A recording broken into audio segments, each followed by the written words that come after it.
Welcome home, brave heroes. I'm Ash, this is HeroQuest, and this is Seekers in Shadow, a collection of 4 warbands for Warhammer Underworlds, with one thing in common: they are all from the Grand Alliance of Order. This box contains a total of 19 Citadel miniatures across the 4 warbands, all of the relevant fighter cards, so 19 of those, and 4 war scrolls. I'd flip this box upside down to show you the bottom, but I've already assembled the miniatures. It kind of surprised me early on to know that the Saurus were part of the Order, but I guess the Order really is just anything that's not chaos, like the enemy of my enemy is my friend, to quote the Predator. I'm sure it was the Predator that said that, right? If you've been paying close attention to the channel, some of these miniatures will look familiar. There's a good reason for that. The reason is that Games Workshop, or Warhammer as I guess they're now known. Now I guess that's just the brand, they're still Games Workshop. Like very much to reuse sprues of warbands across different releases. That's something I don't mind, I actually really like that myself. This box contains Xandire's Truthseekers, who appear in Warhammer Quest Lost Relics, the Shadeborn, the Starblood Stalkers, and Elathain's Soulraid. The other reason that a lot of these warbands, all 4 of them, may look familiar is because they are from past Warhammer Underworlds releases, recollected into a highly accessible box that gathers them together under this common theme and provides you with the cards and rules to play them with the contemporary version of Warhammer Underworlds. I don't care about any of that necessarily. I just wanted the warbands, I wanted the models, I wanted some fighter cards, and I wanted their special rules because I wanted to have them. Because I'm collecting all of the Underworlds, everything, all of it. It must be mine. I've been saying Xandire, but it could be Xandire, so I'll just go with that for right now. Xandire's Truthseekers are Stormcast questers sent into the deepest gloom to serve their god king. Calthea Xandire, their leader, brings light to the darkness with the holy lantern Astrala, but her own life before reforging is a mystery wreathed in shadow. With her fight, the gregarious Doraz Giantvel, the taciturn Luxa Stormrider, and her Aetherwing companion, Taros. After a power step, if any friendly fighters, excluding Taros, are slain, inspire each friendly fighter. Well, that's messed up, so if they kill the bird, you're not inspired? What are you, just like mildly annoyed? Flip the card to your mildly annoyed side. I think it's kind of funny how exactly they refer to the friendly fighters, even specific named ones, so like all of them. Use this immediately after a friendly Doraz is slain. Am I to infer that you can have more than one Doraz as long as you have the models? I don't think that's sanctioned anywhere in any lifetime. Calthea Xandire is my favorite model of this group. I really love the image of a warrior holding up a lantern. I don't know why, I just think that that's really cool. I could totally understand if Giantvel or Luxa were favorites though. They all look very dynamic, they have very cool poses, and I was not a fan of Stormcast Eternals of any sort before coming into this hobby, but now that I have collected several Underworlds warbands, I really like the Stormcast models, and I just like the Stormcast in general now. I've described them to friends who are into 40k as the Space Marines of the fantasy realm of Age of Sigmar, and I don't think that that's too far off. I'd like to go over the cards while simultaneously noting that since these are for the new edition, that the cards are going to have the photographs of the miniatures, which I find to be slightly disappointing. I really liked the art of the miniatures. I kind of understand why they went this route, sort of. It does seem to be more practical, but one thing that I don't like in particular is that they removed the conditions for inspiration from each card and any special powers or abilities that particular character might have. They're all now relegated to the, I've been calling them War Scroll cards that come with these releases in various languages, and those did come with this, of course. I got this brand new, sort of, and well, no, it was brand new. I bought it from a reseller, but it was still sealed in box. I put the miniatures together and I took all of the War Scroll cards that were not English and I have put them aside, and I'm pretty sure I am just going to end up discarding them, but there is all your card art for the non-inspired sides. The inspired sides are going to have some sort of improvement somewhere on the fighter card. 3152, 3152, 132, 132. What the heck improves about you? We know exactly how to pronounce her name, actually. Xandire. It is Xandire, because that's how the Kana spell it out there. Xandire, Doraz, Luxa, so I was right on that one, and Taros. Kind of hard to get that one wrong. I can actually use the Kana to pronounce all of their names correctly. Kraktrok, Huachi, Zepik, Tok, Otapatl. Loving the Mayan, I think, references to these guys, both in name and in aesthetic Kikstaka.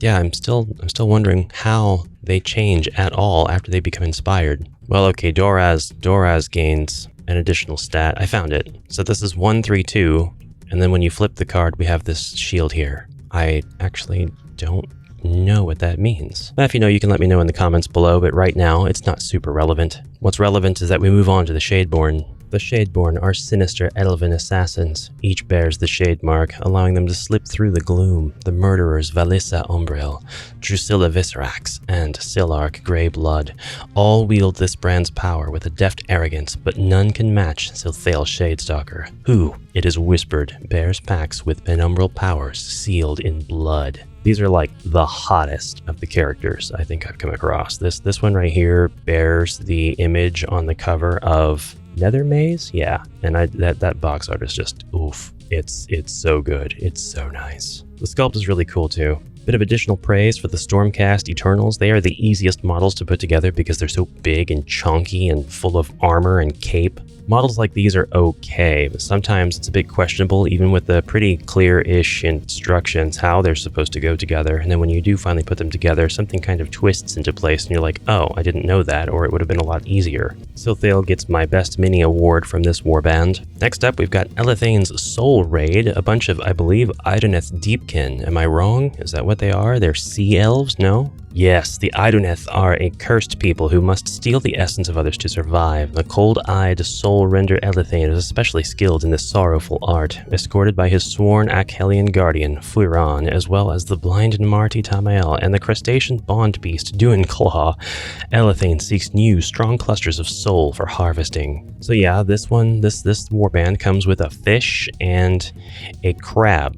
Fish and a crab are part of the array of this fighter band, and I actually can't think of a better reason to select them, to choose them. What are they doing out of the water is what I want to know. How are they actually going around helping to fight? I guess the fish is like springing up out of water for whatever season of Underworlds they happened to be from. But this guy in particular, he is super cool. He's got this harpoon. The harpoon actually has this nice rope attached to it, and he is holding on to several meters of rope. I said meters because it's a Games Workshop creation. As far as my favorite sculpt, I'm actually torn. I really like the crab. I'm not gonna lie. All will eventually become crab, and just to have this advanced peek at it is marvelous. This particular fighter is really cool, very Spartan-like. I like the shield a lot. I love the fishbone motif on the shield. I really like the bases on this unit, and I really like the colors as well, the base color that they used. I feel I'm obligated to choose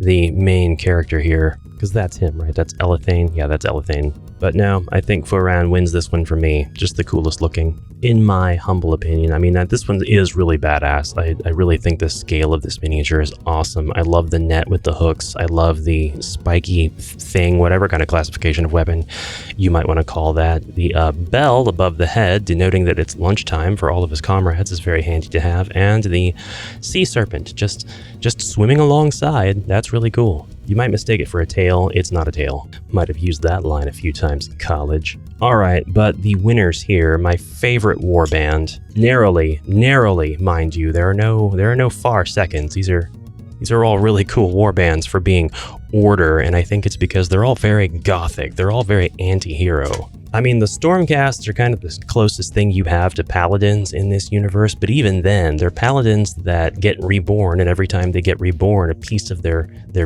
selves, what makes them is lost, and eventually they are just soulless sentinels. Even Sigmar can't stop this from happening. But the Starblood Stalkers, they're gonna get my award for coolest warband here. These guys are beyond cool because they are lizard men, they are Sauros, they are skinks, and skinks are actually some of my very first models for Warhammer anything in general. The first models that I ever came across were metallic skinks in a 3-piece blister pack, and I believe they were supposed to be Warhammer Quest stand-ins, but anyways, Found those at the hobby shop for a couple of bucks when I was like 11 years old. Like all Seraphon, oh okay, that's what they're called, Kixitaka serves the great plan, an ancient godly design of unimaginable complexity, yet even the slightest act can influence the cosmic lattice.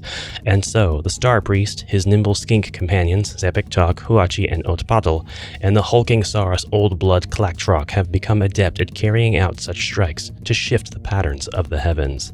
That is some really cool lore. I didn't know that it went that deep for these lizard dudes, but yeah, I'm equally just still pleased to have these awesome skink sculpts. I've always been a fan of them, and to have these sort of shamanic tribal characters is awesome. The winner of this, and probably my favorite miniature of this entire box, is unsurprisingly the T-Rex with the shield, club, helmet, bipedal, who is just badassly trunching along the plains, ready to crush anybody who dare defies the cosmic plan into bones and dust, and I guess a bit of blood too, unless you're fighting one of those bone types. And then yeah, it's just to be bones and dust.